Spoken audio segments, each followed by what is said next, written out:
This is very little with the topic I'm about to touch base on. However, there's a couple things that I found while shopping yesterday that definitely are worth showing to you guys.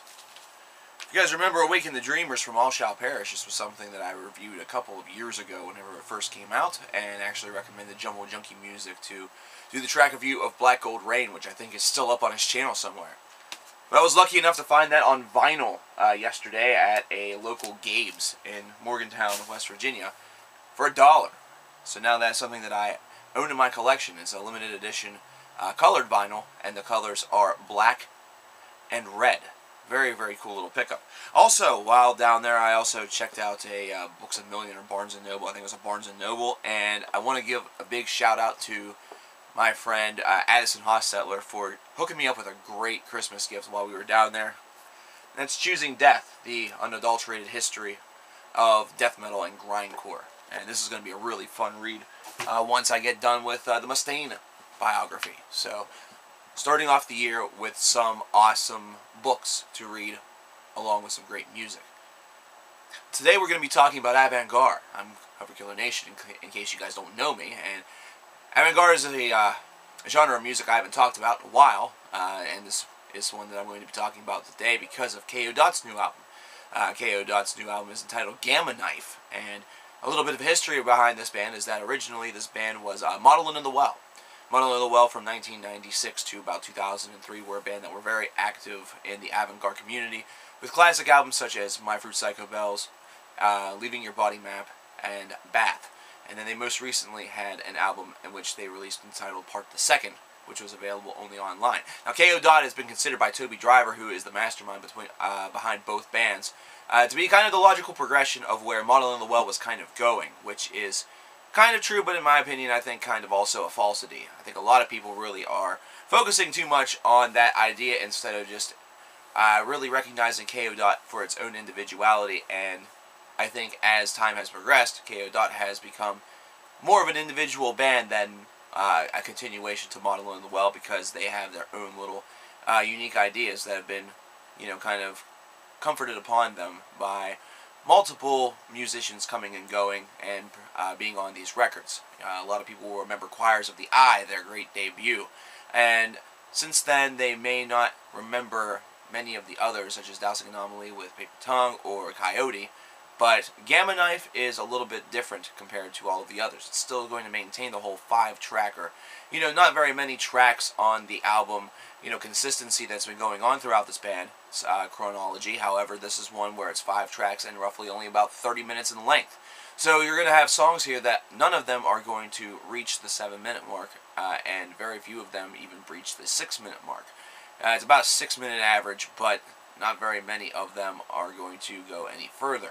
And you might think that for a band such as Kayo, whose lengthy compositions have really become noted as their strength, considering they're able to kind of take things into a jam-style avant-garde, where it's also very atmospheric, an atmospheric jam, so to speak, then maybe this would be a real downside. This would be a negative thing. But in reality, the shorter structure actually makes Gamma Knife seem a little bit more accessible to people that perhaps are not too keen on longer tracks, that perhaps did not check out this band because it seemed like listening to 9 to 18-minute long opuses was really just a savage undertaking, something that was very difficult for them to do.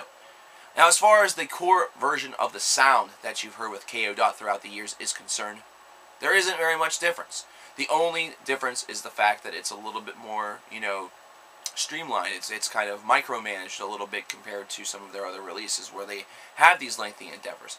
You still have the same experimentation. You still have the same, realism to it, where it sounds like just a bunch of guys that are in the studio and they're basically writing chamber music, so to speak, only with more of a metallic edge.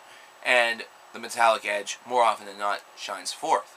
There's a great mix on this record of the typical avant-garde kind of realism, a very bombastic, a very, dissident idea that Kayo been very known for, and Modelin' in the Well also is able to show as well. But like Modelin' in the Well, there's also softer moments. There's also moments that really distinctively show their ability to write some beautiful music. And then there's those strange little functions like oscillations and things like that, like we hear in track number 4. where there's an idea that's repeated multiple times, just like oscillations on an oscilloscope. So this is a band that is very much in connection with what they're able to accomplish. And just because they've decided to shorten this album considerably compared to their other releases means absolutely nothing, though whether or not this is going to be a worse album or a better album. This is still going to be thinking man's music. Avant-garde has always been known as thinking man's music because you kind of have to examine each compilation that's made, each song that is created, and kind of dissect it and give it your own meaning. Really understand where they're trying to go with this. And with this album, it's definitely no different. Toby Driver, to me, still remains one of the most enigmatic musicians out there, because these compositions are amongst those that I never ever could see myself conceiving. And it all has to go back to the fact that he does have a big musical background, a very collegiate musical background, and that the jazz musician that he studied under was somebody that was very akin to these kind of audio experiments. So that's something that needs to be said. Overall, I think this album has a lot to offer avant-garde fans. It's definitely something where the band has focused their efforts into really showing and showcasing both sides of the Kayo flavor and even the Model in the Well flavor. And you could even throw a little bit of Balisette in there as well, which is another band that is kind of like an offshoot band from Model in the Well. Hope that everybody in that band is doing great. I have lost contact with them. I was in contact with them about 2 years ago. And I had reviewed A Time for Rust, their first album. But this is just a really solid affair. It's not one that I'm going to necessarily say is going to break any new ground and anything like that. It just may seem a little bit easier for a lot of people to listen to because the songs aren't as long. But aside from that, for core musical qualities, I give it about a 7.75 out of 10.